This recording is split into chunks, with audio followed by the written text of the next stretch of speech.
ये कहानी है एक ऐसे व्यक्ति की जिसने विज्ञान को बंद कमरों और मोटी किताबों से निकालकर रेगिस्तान की तपती धूल और डाकुओं की गोलियों के बीच खड़ा कर दिया।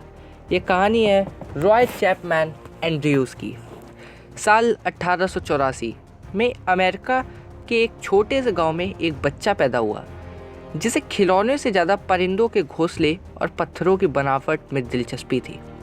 जब रॉय बड़े हुए तो उनके पास कोई बड़ी यूनिवर्सिटी की डिग्री नहीं थी, लेकिन उनके सीने में कुछ बड़ा करने की आग थी। वे न्यूयॉर्क के American museum of natural history में नौकरी मांगने पहुंचे। डायरेक्टर ने उन्हें देखा और कहा, बेटा, यहाँ तुम्हारे लायक कोई काम नहीं है। लेकिन रॉय अड़ गए। उन्होंने एक ऐसी बात कही जिसने इतिहास बदल दिया। रॉय ने कहा, मुझे क्लर्क नहीं बनना, मैं आपके म्यूजियम के फर्श साफ करूंगा, बस मुझे यहाँ रहने दीजिए। महीने तक रॉय ने म्यूजियम के ठंडे संगमरमर के फर्श पर पोछा लगाया, लेकिन वे सिर्फ फर्श साफ नहीं कर रहे थे, वे हर उस हड्डी और जीवाश्म फॉसिल को पढ़ रहे थे जो वहाँ रखा था। रात के सन्नाटे में जब पूरी दुनिया सोती थी, रॉय हड्डियों के ढांचा जोड़ना सीख रहे थे। उनकी इसी जिद ने उन्हें फर्श से उठाकर म्यूजियम का सबसे काबिल खोजकर्ता बना दिया। 1920 का दशक वह दौर था जब दुनिया के नक्शे पर कई जगह सफ़ेद छोड़ दी जाती थी क्योंकि वहाँ कोई नहीं गया था। ऐसी एक जगह थी मंगोलिया का गोबी रेगिस्तान। वैज्ञानिकों का मानना था कि इंसान की शुरुआत मध्य एशिया से हुई है, लेकिन वहाँ जाना मौत को दावत देना था। जब रॉय ने वहाँ जाने का प्रस्ताव रखा तो लोगों ने उसे आत्महत्या करार दिया। वहाँ ना पीने का पानी था, ना कोई सड़क, और ऊपर से खूंखार मंगोलिया डाकुओं का डर। रॉय ने एक क्रांतिकारी फैसला लिया। उन्होंने कहा, हम घोड़ों पर नहीं, गाड़ियों पर जाएंगे। उस समय के रेगिस्तान में गाड़ियां चलाना पागलपन था, लेकिन रॉय ने 1920 की डॉज कारों का एक काफिला तैयार किया। वे दुनिया के पहले इंसान थे जो मशीनों के दम पर प्रकृति के सबसे खतरनाक हिस्से को चुनौती देने निकले पड़े। एक दोपहर जब रॉय का काफिला एक संकरी घाटी से गुजर रहा था, अचानक पहाड़ियों के ऊपर से गोलियां चलने लगीं। दर्जनों मंगोलियाई डाकू अपने घोड़ों पर सवार होकर उन्हें घेर चुके थे। डाकुओं का मानना था कि ये गाड़ियां कोई शैतानी मशीन है। रॉय के साथियों के चेहरे सफ़ेद पड़ गए थे, लेकिन रॉय ने अपनी फेडोरा टोपी कसी, पिस्तौल निकाली और अपने ड्राइवर से कहा, रफ्तार कम मत करना, सीधे उनकी तरफ चलाओ। रॉय की गाड़ी धूल उड़ाती हुई सीधे डाकुओं की तरफ बढ़ी।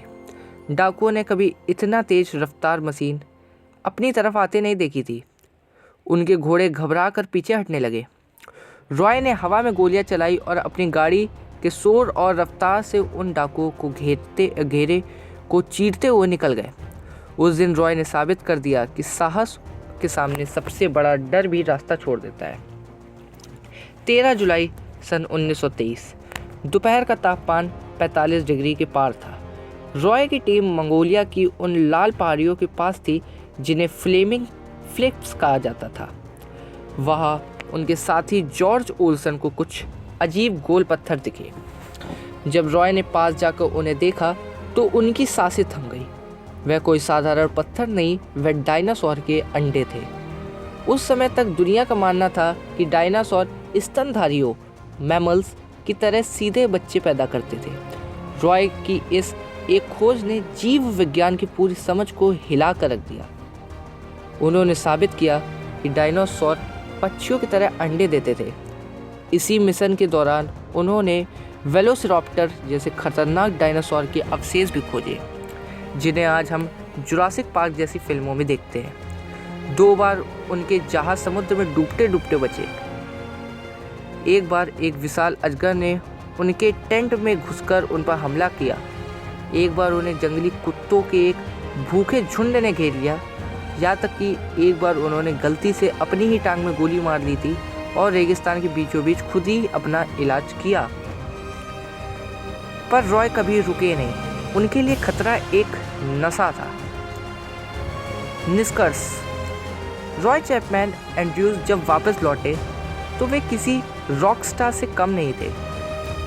उनका वो खास अंदाज, सिर्फ खाकी फेडोरा हैट, कमर में बंधी पिस्तौल और धूल से सनी हुई लेदर जैकेट इतना मशहूर हुआ कि सालों बाद जब हॉलीवुड ने इंडियाना जोन्स का किरदार बनाया तो उसकी प्रेरणा रॉय ही थे। रॉय ने दुनिया को सिखाया कि अगर आप में कुछ खोजने का जुनून है तो डिग्री मायने नहीं रखती, मायने रखता है आपका अड़ जाना।